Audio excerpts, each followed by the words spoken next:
Welcome in to the Hot Read podcast for Friday, March the 1st. I'm your host, Easton Freeze, director of published content here at BroadwaySportsMedia.com. We're also brought to you by the 440 Podcast Network. You can follow me on social media at Easton Freeze. I'm joined once again live in Indianapolis at the NFL Combine by producer JT, who you can follow on social media at JT_Ruhnke. JT, how are you? I'm good. I really did wake up this morning thinking that it was going to be February 30th. That was like because of the weird day. That's how February. Yes. A month known for all 30 of its days. Yes, but we're now in March, which Sure. is cool, I guess. Yeah. But yeah, we listened to the wide receivers today, quarterbacks as well, and running backs. Three groups where the Titans don't really need they don't need a quarterback. They could use a running back, and they desperately need some wide as heck receivers. need multiple receivers. Yep, that's going to be the focus of today's episode. If you couldn't have guessed already, receivers. We heard from them today. We spoke to a couple of NFL draft experts about them today. We've got two clips to show you from interviews we conducted earlier today with a couple of friends of ours here at the Combine, some folks that you know and that you trust and who have really done their homework. So stoked about that to show you what we spoke to them about, saw with them, what we learned really from them. And it's a really good couple of conversations. So we'll share that in a bit. And then we had some athletic testing this afternoon. We just got back from Lucas Oil Stadium where we saw the cornerbacks get after it with their 40-yard dash and their ensuing drills on the field. We have the tight ends testing tonight. Of course, I think that's going on as we speak, most likely. And that's really, really important. I wanted to touch on that very briefly here at the top because there really is no position in football where your athleticism, your RAS, your relative athletic score, whatever athletic metric you're using, matters more than the tight end position. It just all of the correlation is the best athletes are the best tight ends. You have to be a freak athlete to be a really good tight end in the NFL, with almost no exceptions. And so it's a very, very big deal for those guys going later today. We'll be, I'm sure, talking about those scores on tomorrow's episode a good bit. But until then, I would recommend keeping an eye on that after you're done watching this show, of course. And if you are watching with us live, we appreciate you being here. A couple of things we want to ask of you. First of all, going over to Broadway Sports Media's YouTube page, Broadway Sports Media on YouTube. Find this live stream, and in the comment section of that live stream, that is where you can be a part of today's conversation. We'd love to hear your thoughts.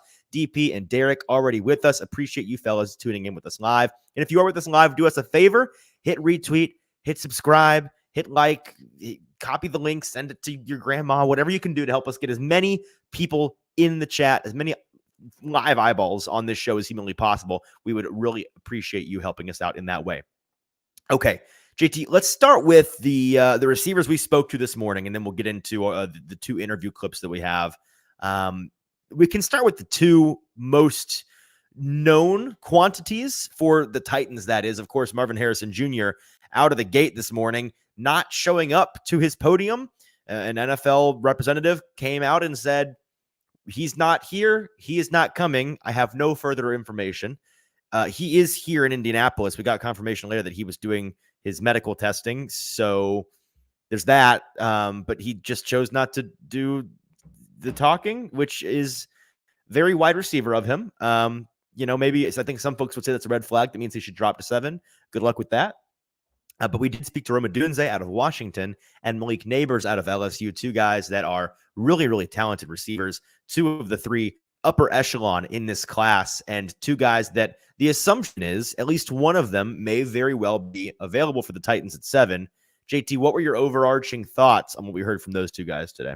Well, my main overarching thought is that from a person perspective and someone when you're asking some of these wide receiver questions, there really is no separation of big differences between Malik Neighbors and Rome Odunze. Both had fantastic media availabilities. I think Rome Odunze especially had a really nice media availability. And that just kind of goes to show you that these guys are the real deal, love the game of football, and are future superstars in the making, that the Titans could potentially take one of these superstars. And yeah, I was very blown away, especially by Rome Odunze today, and Malik Neighbors as well. I think he had that one comment about who's the hardest cornerback that you ever went up against? And he said, well, they had 6 of them on me every single game, so I didn't get to play against them. Not a whole lot of press man against not Romadunze, against Malik Neighbors in college. And so, yeah, that was a pretty, that comment went pretty hard. I'm not going to lie. It's a bar. It is a bar. Was it a red flag for you at all when we heard from Rumadunze and asked whether or not he felt he could land a plane in an emergency situation? And he said something along the lines of, absolutely not. All of the people on board will be deceased. I need a little delusional confidence in my wide receiver 1. I'm not sure I loved that from him, even though he's right objectively. He's definitely correct. I want him to think that he could. See, I think it's the opposite way. I respect the honesty. It's a green flag for you. I respect the honesty there. So I think being realistic in his expectations there, unlike some other wide receivers that in how they usually conduct themselves. Sure. You know? That I think that's more telling than being a diva. Yeah, absolutely. We also spoke to Ricky Pearsall out of Florida, who is an interesting one for me on the consensus board. He's ranked relatively highly, definitely a day 2 prospect, but he's probably best known for his one-handed catch that went viral during his last college season last fall. He was a stand-up guy, really enjoyed his media availability. Seemed like the kind of guy that you would want in a locker room. I'm struggling to think of exactly what to say about these guys, because aside from 1 or 2 noteworthy things they had to say, they don't really say much. And they're very well-trained athletes at this point in their lives. They've done a lot of media availability through college. Like this is their bread and butter. They know what they're doing, and they answered the questions appropriately and gave insightful answers. And was there anybody today that you came away from their availability just not really impressed, or felt like, judging them just based on that short amount of time, they kind of gave you the ick a little bit? Jermaine Burton is one that I think the vibes were off out of Alabama.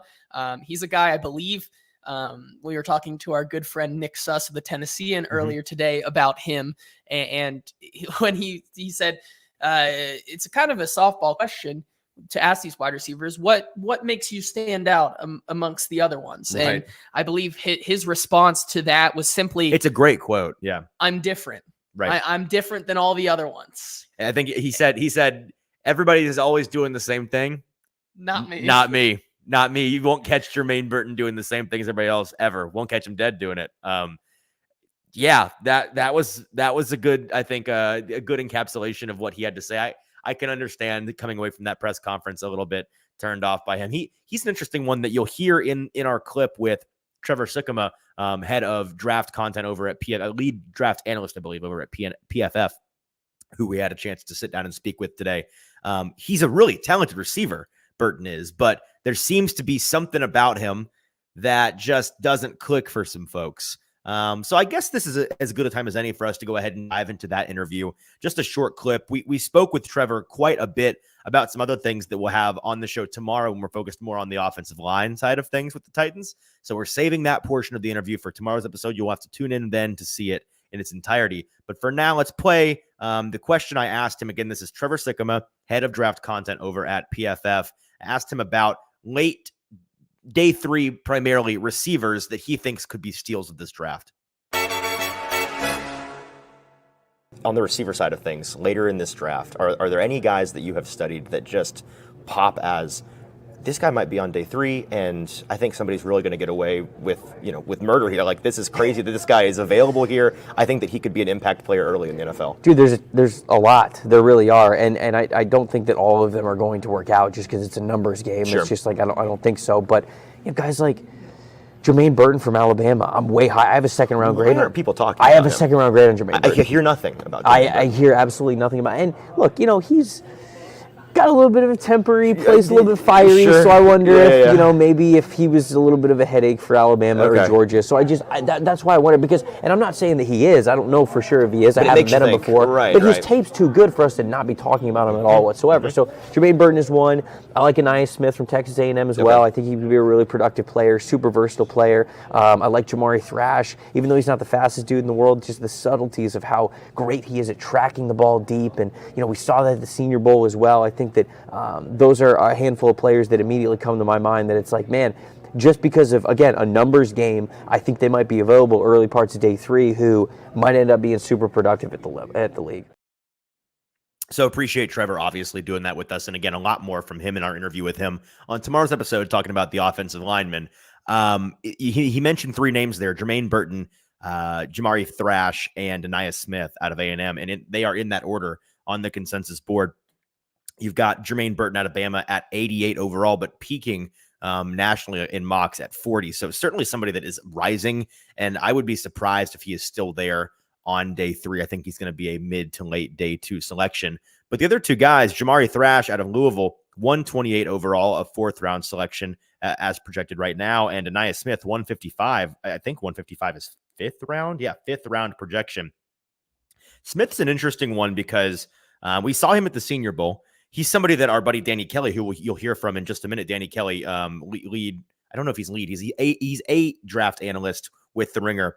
One of the best, maybe I'm going to go ahead and say the best when it comes to comping players in the nation. He's just got a phenomenal way of comping players to things you didn't think they could be comped to, and yet it makes sense when he says it. We love Danny, and we appreciated his time, so we'll hear from him in just one second. I know he's a big fan of Anaya Smith out of A&M. Not the biggest guy, but when he has the ball in his hands, there's just something about him that is electric. Now, he leans really, really heavily on the run after catch, I believe, if I'm remembering correctly, and just can't speak today. It's the kind of player that is a project in a lot of ways. Did you have any thoughts on Anaya Smith? Have you watched him at all yet? Not anything else besides the Senior Bowl, and I think he had a fine one at that. But he's a guy that I think could be there. You talk about yards after the catch and things like that. If they do end up not getting a guy like Malik Neighbors, and you still want that value later in these day 3 rounds, he could be there and could be an option if, as Brian Callahan kind of alluded to, kind of getting things that fit every different kind of mold of a receiver. You kind of want to collect them all and have as versatile of a wide receiver room as you possibly can on your team. Right. So they went for a guy with like Rome Odunze, who is more contested catch and that big playmaking ability, but not much yards after the catch. You could possibly pair it with a day 3 pick of Anaya Smith and have a little bit of both. Right. And he's actually thicker than I thought. 200 pounds, 5'10", though, listed on PFF. We'll get some more official numbers on him tomorrow. But he's the kind of player who, was used in a secondary or tertiary role at A&M, had 795 yards, 15 yards per reception, which is pretty good. Only 2 touchdowns on the year, though. And so he's somebody that I think could be a day 3 option for the Titans. But the odds are they're going to want to get one of these guys at the top of the draft. So let's focus back on that. And that's what a big part of our conversation was with Danny Kelly. Round 1 and round 2 options for the Titans. Obviously, in round 1, the difference between Neighbors and Rome Odunze. And then in the second round, I gave him 4 names that I think are likely to be there. Many of them, if not all of them, for the Titans, and what differentiates them, what his thoughts are on those 4 guys. Let's listen into what he had to say. Hey, we're here with Danny Kelly. We're the Cleveland Browns today here at the NFL Combine. We're talking to Danny Kelly of the Ringer NFL Draft Show now. Yep. Danny Heifetz is also here. Hi, Danny. Oh shit. We're on it. It's your thing. How's it going? Are we on? Should I leave? Yeah. Oh, God. What is he talking about? No, you're fine. It's okay. So we're talking about a lot of things, Titans-ish related, and then one thing at the end that has nothing to do with it, but I have to get your opinion. Okay. But can we start with the top 2 receivers in this class? Because after the Titans brass came and talked about how they're really wanting a playmaker, and it seems like they're very firmly in the, if our guy is there at 7, we don't care about tackle, we will go and get the guy. It's Roman and Malik. Malik Neighbors, Rome Odunze are the 2 and the 3 in this class, and you would think one of them probably there at 7. You never know, but a lot has been made about the difference between the 2 guys because they are kind of different strokes. Right. What do you make of the difference between the 2 guys, and do you prefer one over the other? I mean, yeah, it's tough because they're very different stylistically. Like Malik Neighbors is really, really explosive. Right. He has incredible yards after the catch ability. I think that's one of the biggest things about him is like get him the ball.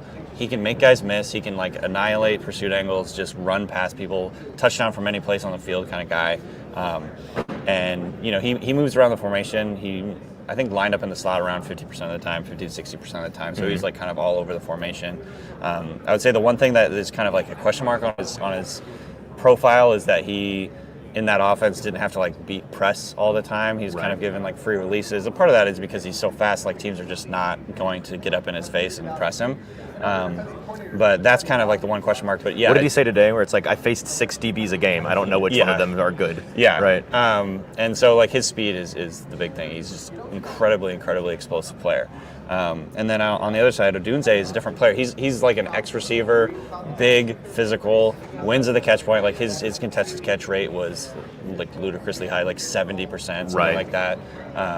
Does that concern you when you see a number like that, like a sustainability element of it? Sometimes it does. I think that's one of those stats where it is a little bit of an alarm bell will go off, and then you kind of have to dig into it a little bit more and see if it's a big deal. I think the reason it's a red flag is because sometimes that will mean, or that sometimes that implies you can't separate, right? Like you have so many contested catch targets because you're not getting open. Right. And your quarterback is just throwing it up and hoping you come down with it.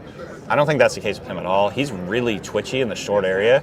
You know, he can separate, he can run routes, he can get open. He has really a good ability to separate late in his routes too. That's like one of the biggest things when you get to the NFL. It's like you're never really quote unquote open in the NFL.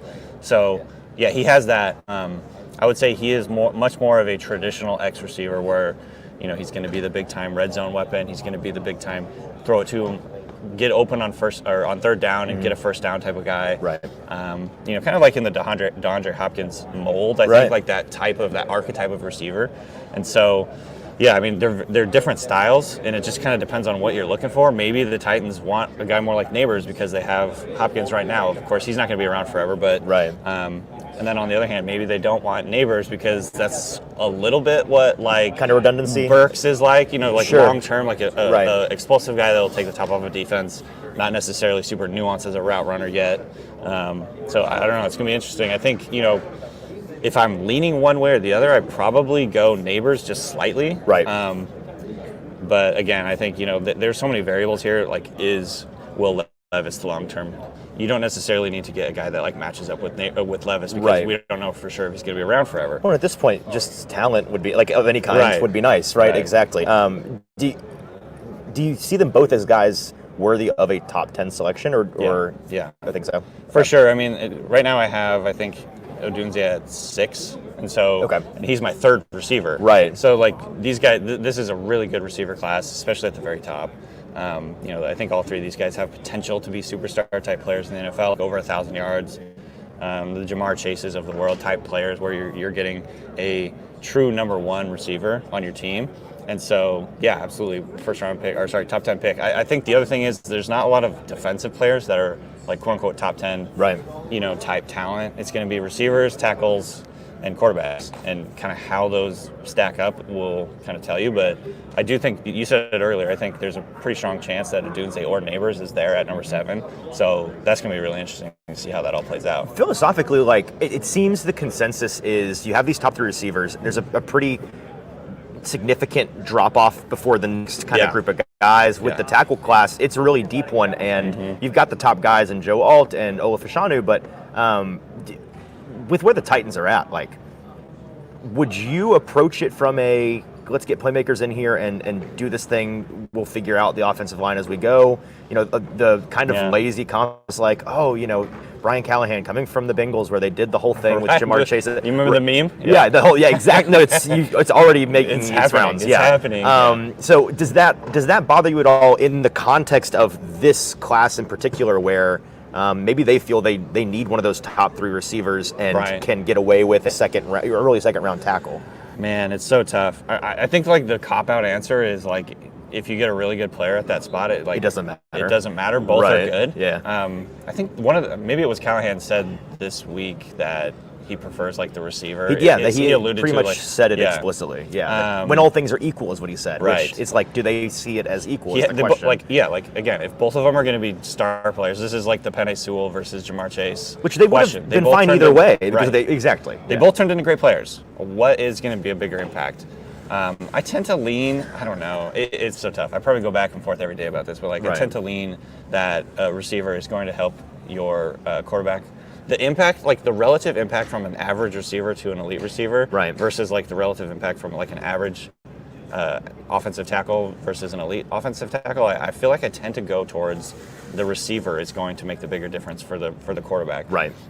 It feels like there's kind of a threshold where it's like the passing game protection-wise has to be a bare minimum of whatever this intangible thing is for it to work. And if you can get there, then having that weapon, exactly. Because Jamar comes in and their pass protection is very bad. The Titans are playing them in the divisional round of the playoffs and sacks Joe Burrow 9 times, but they still win the game because Jamar Chase makes an incredible fourth quarter catch and they get into field goal range and win the game. So it's kind of that microcosm right there. Yeah, exactly. That's kind of, and it's like, the special receivers in the NFL are the types of guys, they're scoring touchdowns. They are really, really affecting and impacting the game. Right. And you can have an offensive tackle who's really good, but if there's nothing happening at the receiver position, if the quarterback can't find an open guy, it's one of those chicken or the egg discussions. Totally. I feel like, but you need both at the end of the day. It helps both. But my instinct, I think, is that a big-time playmaking receiver has so much of an impact on a game. And in the best offenses in the NFL, you see are guys or teams that have like two really good receivers. You know what I mean? Yeah. And it helps the quarterback so much. The quarterback's job is so hard. And if you have guys that can take some pressure off of him and get open and make plays after the catch, like Jamar Chase will take a little slant route or take a little out route and just like score a touchdown. Yeah. And so, those are the types of guys I think that can really, really impact the game and change the total complexion of an offense where tackles are more sort of like a very important cog in the machine kind of deal. I don't know, and that could be like total BS, but that's just kind of like my instinct. No, I get where you're coming from. You mentioned like impacting the game. Do you see both of these guys as they'll probably impact whichever offense they're put into immediately? Is the one guy that stands out in that regard? That's a good question. I would say Rome is probably more polished. Okay. Just as a route runner, just more a traditional player. Right. He's a traditional X. He's big, strong, can run routes. He's really good at the catch point. I'd say Neighbors to me is like he's more in the Jamar Chase mold where it's like he's so explosive, like guys just can't keep up with him. Right. But I don't think he's necessarily super polished as a route runner. There's still question marks again, like I said, of getting off the line when they're pressing him and all those types of questions. Where do you want to line him up ideally type of deal? Is he the type of guy that that is going to get open and get a first down whenever you need it? Yeah. So I'd say that's like just a very small distinction between the two. Odunze, on the other hand, is not very good after the catch. Right. Like he's not going to be that guy who's going to catch a pass and score a 60-yard touchdown by making 5 guys miss and like whatever. But he's going to be so clutch in those high leverage situations that it's just like those are the two types of playmakers that you're dealing with. So what you want more, I don't know. I mean, I'm guessing Callahan coming from the Bengals and having that Jamar Chase type impact is probably going to lean Neighbors, but we'll see how that all goes. Right. They may very well just go tackle and this all is null and void. And that would be fine. If they do that, there are some guys in the early second round that I want to run 4 names by you and give me your thoughts on these guys. Tell that person to leave you alone. Keon Coleman, Troy Franklin, and then both of the Texas boys, A.D. Mitchell and Xavier Worthy. Yeah. Are there, of those 4, is there a guy that really stands out to you in a negative or a positive way? No. In terms of negative, I would probably... I like all those guys. I would say like Worthy worries me just a little bit because he is so small. Right. But I mean, I'm not like down on him necessarily. I just think he's a really good player. He kind of reminds me of Zay Flowers. Okay. So like he's that type of player again who's going to get a lot of yards after the catch. I think he was one of the better yards after the catch creators in college football last year in terms of just throwing a little screen. He's going to make a couple guys miss and get you positive yardage. On the other hand, he's like Zay Flowers in some ways because he's a little all over the place, not necessarily super refined and nuanced as a route runner. So that was kind of my comp for him. I see some similarities there. And, he could go out and have a Zay Flowers type year. It wouldn't surprise me at all. And that's like awesome. Yeah. But again, it's kind of what you're looking for. And then who are the other guys you mentioned? Troy Franklin. Troy Franklin, who yeah. I'm very curious what your opinion on him is, because he seems to be a very polarizing guy. I know the whole hands thing is. I was just having this discussion with my buddy the other day, and it's like hands. The ability to catch the ball, or just like the stats around drops, can be like one of the biggest things that lies. Like stats lie. That's what I wanted to ask. Is that a first order term? Maybe not. It's not sticky year over year in a lot of cases. There are some guys who just can't catch. Sure. And that's that. Yeah. But I don't necessarily think that's the case with Franklin, because if you go back to 2022, I want to say his drop rate was like 3.2%, which is like elite. That's really good. Yeah. And then this year it was like 10%. And so you get kind of the ick when you're watching it. It's like, man, he could have made a huge play here. He just dropped it. Yeah. Or like, he kind of like alligator armed this play. It just was like, it kind of like, I think it affects your evaluation more than it probably should. Well, that's my question is like, if he had a 5% drop, like a very average drop rate, say everything 7, about him was exactly the same, how would he be viewed differently? Probably a lot higher, honestly. And I really like him for that case. And by the way, all of his other statistical stuff is like really, really good. Like his target rate, his yards per team pass attempt, all the stuff like you look at from like a dynasty fantasy football like point of view. Like he's really good, really strong. But again, the question is, number one, are the drops a big deal? Is that going to be something that carries over to the NFL? Is it something that we should even care about? Probably not, honestly. And then the other question is just like, he has kind of an interesting frame. He's like 6'3", 175 or 180, something like that. I don't. Beanpole. Yeah, he's very skinny. And again, there's question marks whether that even matters anymore based on the way that the NFL is kind of going. There's a lot of skinny guys. There's a lot, like Devontae Smith having a great year, or having a great career so far. Itty bitty little Tank Dell. Right. I think we Tank both Dell. were like, but then he's awesome. So I was scared off of Tank Dell last year because of that. Yeah. And I think we're starting to see maybe it doesn't matter quite as much as you think it does. And so I wouldn't say I'm like super high on him. I think he's probably going to end up being like a high second rounder. Right. But I think he's going to be a really good pro. I'm excited about what happens like with him, where he lands, because I think he has that big play potential. He's really, really quick actually in the short area. I cut a couple of clips of him recently where he like catches the ball, turns around, and like makes a couple guys miss. And you don't typically see that from like a tall, lanky guy. Yeah. And so he's got really good short area quickness and athleticism from that point of view too. So he's another guy that I like. And then I'm a big A.D. Mitchell guy. I think I originally had him in my top 32 when I first put the guide out, and then I've soured on him just like a slight amount, just because his analytical profile is pretty terrible. Right. In terms of his stats, isn't he one of the guys that only had like less than 300-yard games in college or something? That could be the case, but his yards per route run is like really low. Relatively like way lower than you want it to be. He was the second most productive receiver. Like Xavier Worthy outproduced him. Right. Texas, he wasn't super productive at Georgia. There's some big game player. I know. So it's hard because there's some pretty massive red flags from his analytical point of view. Right. But I mean, when I watch him, I'm like, this guy reminds me of CeeDee Lamb. Exactly. Like, exactly. Like, where do you kind of square that? I think probably going to be a second round pick. But I really like him. I'm just a little bit nervous about that background. Yeah. And then the last guy's Keon Coleman, who, if we talked about him in in September, October, would have been like first round pick. Top 10. Right. He was like the ish, and then now everyone seems to be like old news, fell apart. Right. There's certainly like on tape, there's some concentration things, definitely. There's some like just taking plays off a little bit where, you'd imagine in the right fit in the NFL, it's gonna like that would get ironed out. You would hope. Right. But the top is just so.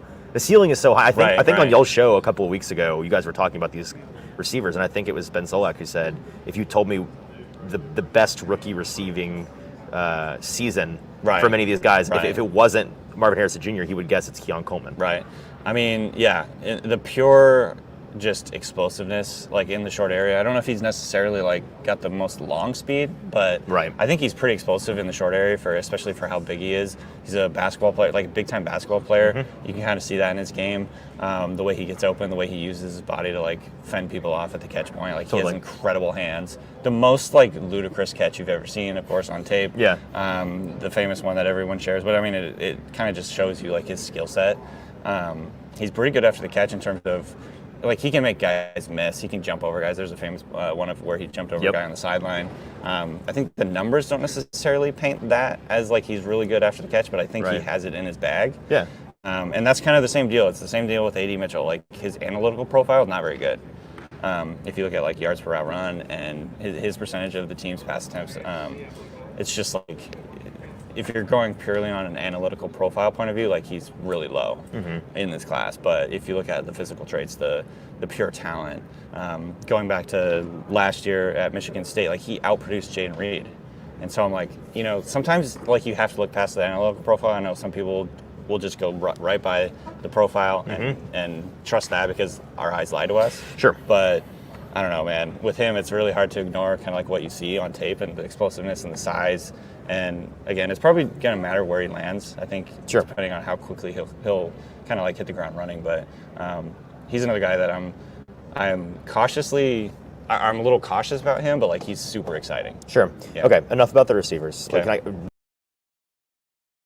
All right. Thank you to Danny Kelly. I know that was long, but I think it was a ton of really fantastic information on 6 guys the Titans may very well be selecting as future. Titans. I was gonna say, like, hoping they're tent poles of the future of this team as they rebuild, because with the Brian Callahan offense putting together this new team around Will Levis, it's going to matter a ton if one of their first or second round picks is a receiver, that guy cannot just pan out, but contribute early and often. Yep, I agree with you there. A lot of good insight there, especially about guys who could realistically be around that 38 mark. I think Troy Franklin is a fascinating one that I've now put more on my board that could be there for 38. And then what to do with the Texas receivers, because I think both of them they have their upside, right? But there seems to be certain limitations on their game. Neither is perfect. They're very flaws interesting with both. to see how they would fit into this kind of system that Tennessee is trying to build. Speaking of receivers that are on the same team as other guys in this draft class, as we look forward to tomorrow's testing and some really telling performances on the field at Lucas Oil Stadium from the receivers, the running backs, and the quarterbacks, a lot's going to be made about some of these guys' numbers, and we're expecting a number of them to really, really show out. 2 guys that I'm really curious about, and I think we talked about this on the show yesterday. Yeah, with the Texas defensive tackles, where when you've got 2 guys at the same position in the same class, I think often the second guy gets undervalued just naturally. All 3 of Washington's top receivers are in this class. I think there were 4 of them, and 1 is staying, and 3 of them have come out, right? So maybe I'm wrong. Maybe 3. It's 3 of the 4. I can't remember if the 4th one was the worst or not. I'm not a Washington football guy, obviously. But I know enough about these 3 and watched enough of them on tape, and I've heard folks talk enough about them to know that Jalen Polk and Jalen McMillan out of Washington, neither are a slouch. Both are projected to go within the top first 100 picks, top and first 100 picks. Isn't that crazy? In the 2024 draft, Jalen Polk, 53 overall on the consensus board. Jalen McMillan at 96 overall on the consensus board. Both guys, my favorite session to watch at the Combine is the receivers, and not just their 40s and their testing, but watching them move. That was the session last year where I felt most tuned in, most plugged into what we were watching. And there is that element of, I think we talked about this on the Combine preview show last Friday. There is an element of an eye test of just seeing how a guy moves differently. Somebody that really stands out to you in both a negative and or a positive way out there on the field when they are amongst their peers, all in a controlled environment. Certain guys just look different, and you can tell. It's not hard. There's something about that guy that is going to work. There's something about him that elevates him above the rest in whatever category. I'm stoked to see who stands out to me in that way. And they do a good job of breaking up the groups. It's not all the receivers at once. And so we get to see them we get a chance to really pay attention to all of them tomorrow. Yeah. And I think adding 2 more names to that, you look at guys like Ladd McConkey, there you go. Another white boy. Yeah. Ladd McConkey and then Malachi Corley are Sure. 2 guys who are very interesting because of their fluidity and their movement and route running ability. Yep. Very interested to see what they do and how their performance tomorrow kind of impacts where they're going right now. And then one more I'll put out there, Roman Wilson, who I'm certainly not as high on him as some You're others. a hater, bro. I guess I am. But Roman Wilson is another guy who continues to rise up boards and is now getting some of that second round buzz to him. So I'm interested to see if he can continue to build on what he did at the Senior Bowl. Roman's teammate Cornelius Johnson, who was the 2 in that Michigan offense this past year, is somebody I'm going to have my eye on. I don't know what I'm expecting from him. I just know that some folks that I trust who have gotten to him so far in the process, I certainly have not watched him yet. He's 270 overall on the consensus board. They have good things to say about him. Think he could be a day 3 option that is a nice sleeper choice. The last guy I want to mention is somebody that I think really stands to help himself out from a narrative standpoint tomorrow. Making sure I can find it because I want some information. There we go. Tez Walker out of North Carolina. Tez is a guy that we saw at the Senior Bowl. He is a guy that has had a pretty rough Senior Bowl, and his star has kind of fallen. He was a fringe first-round talent a month ago. That was what he was considered to be, and today he is number 58 overall on the consensus board. It's important to note, like, how well you catch on any given day, whether or not he had a good Senior Bowl or whether or not he has a good combine performance tomorrow is not indicative of what he's capable of. Like, we have games and games of tape. That's what's important. That's what the actual decision makers are looking at. But in terms of narrative, which does matter whether you like it or not, he could really stand to have a strong showing tomorrow, not have a lot of drops, make some impressive catches, just do what you're asked to do, show off his physicality, his athleticism, which I know that he has. He is an athletic guy. He could help himself out and kind of stop taking on water a little bit from the past month, I think. Yeah, I agree with you there. Okay, let's talk about some DBs who we saw testing today. We just got back from that, and a number of them really, really impressed us, JT. A couple of them came in a little bit disappointing. Let's talk about a guy that I know you and I have both had our eye on for a month now since the Senior Bowl. We saw him there. Brother of Bo Melton, wide receiver for the Green Bay Packers, who was drafted just last year, 2 years ago? 1 or 2 years ago. Within the past 2 years. He was a very good athlete and a sneaky pick. His brother's a very good athlete and is a sneaky pick. Max Melton, I think the secret is out on him.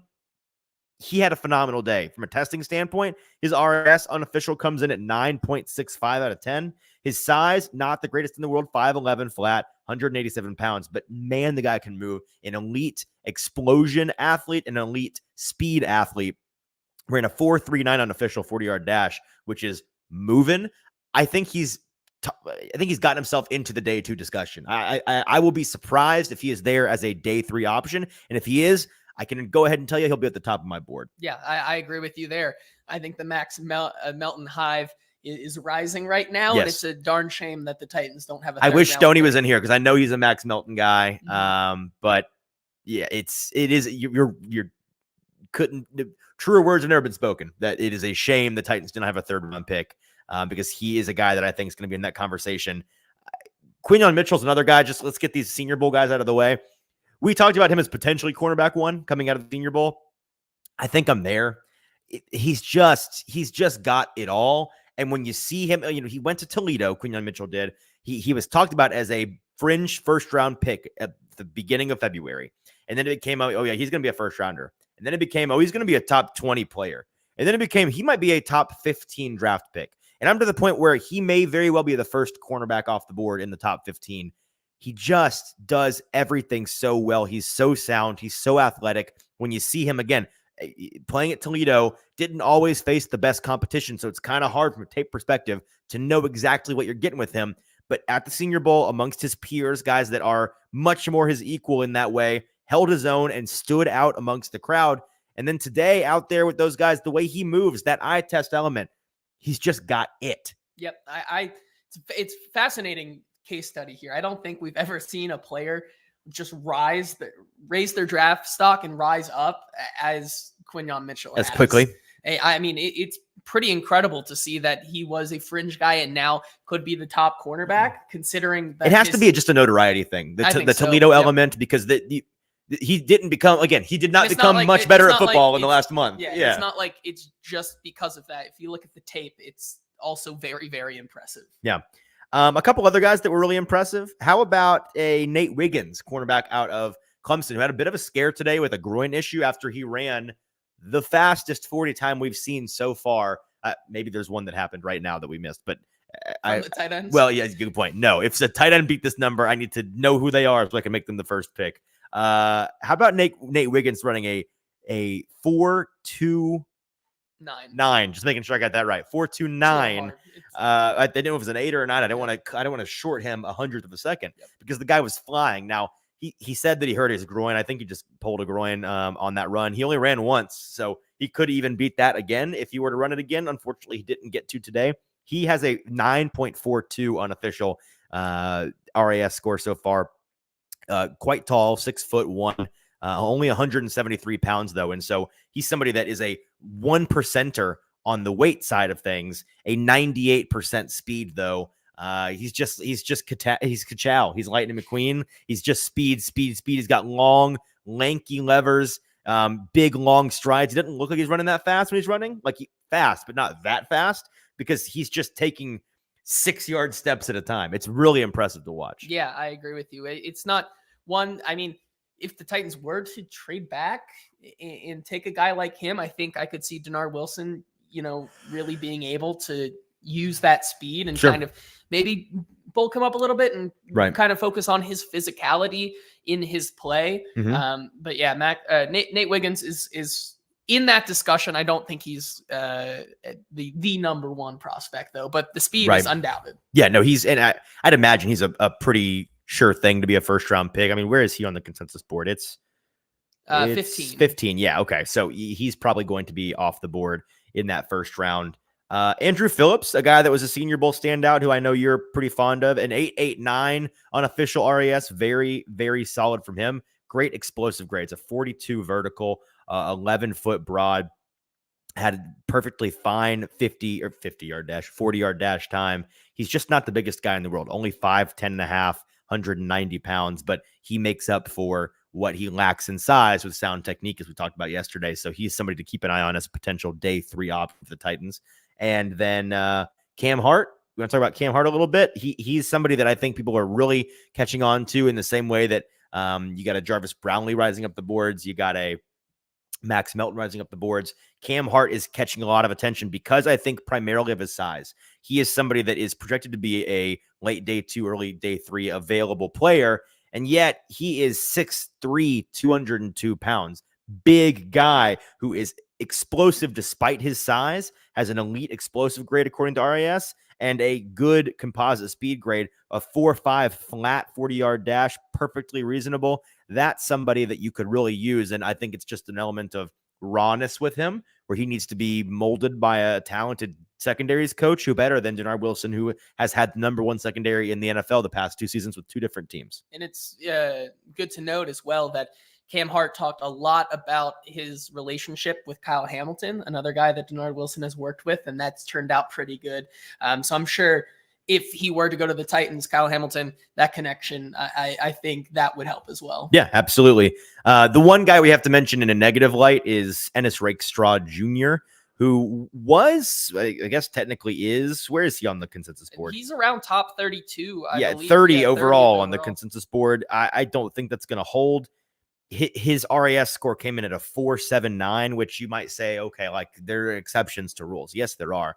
And the RAS system is not perfect. Certainly not. However, there is an element of history involved in RAS. They've been doing this a long time.